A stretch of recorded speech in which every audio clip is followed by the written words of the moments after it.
Welcome in, everybody. It is time for the Friday walkthrough along with Coach Dwight Wallace. I'm Tony Caridi, and so guess what? The Mountaineers are finally back at home. A full 4 weeks since West Virginia last played here. Dwight, what's it mean for a team to finally get back under the friendly confines here? It's got to feel good, Tony. It's been a tough month, as everyone knows, and we've all battled this thing.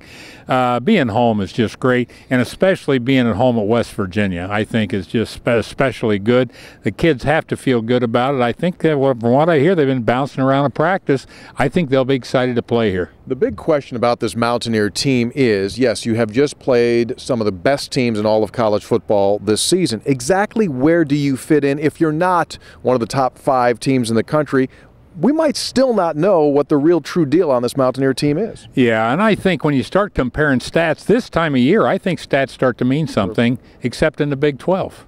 I mean, in the Big 12, I'll tell you what, you're going through it for it on 4th down in the second quarter, because you can't get more than 2 touchdowns behind. You may never get back. So, you know, this conference is a whole lot different. I know I heard one stat today that said West Virginia is undervalued because they actually gain 100 yards more per game than the opponent against the team we're playing.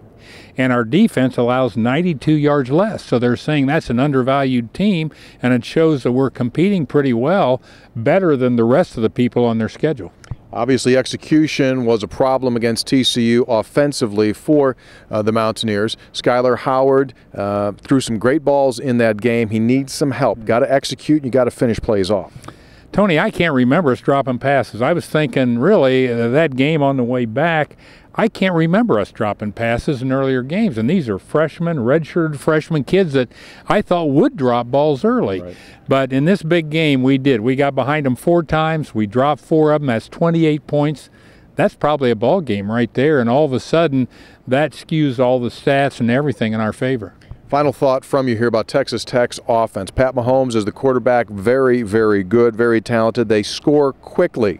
They're designed to score quickly. How do you slow down a team that basically just guns it full go from the opening kick? Well, I think it's a team effort. We got to start with special teams. You know, they got that Grant guy that's unbelievable. He's electric. We've got to stop him. Can't give him anything cheap in there. Offensively, you can help. We've got a running game. What if we eat up a little bit of clock? That takes away a few possessions too.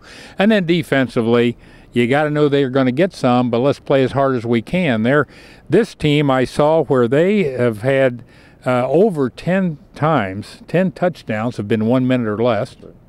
20 touchdowns, actually almost 25 now, I think, 2 minutes or less. So that's striking really quickly, so we've got our hands full, but I think we're up to it. Should be a good one. Kickoff is set for high noon. Our pregame coverage on the Mountaineer Sports Network begins bright and early at 8:30. Along with Coach Wallace, I'm Tony Caridi. Thanks for being with us on the Friday Walkthrough.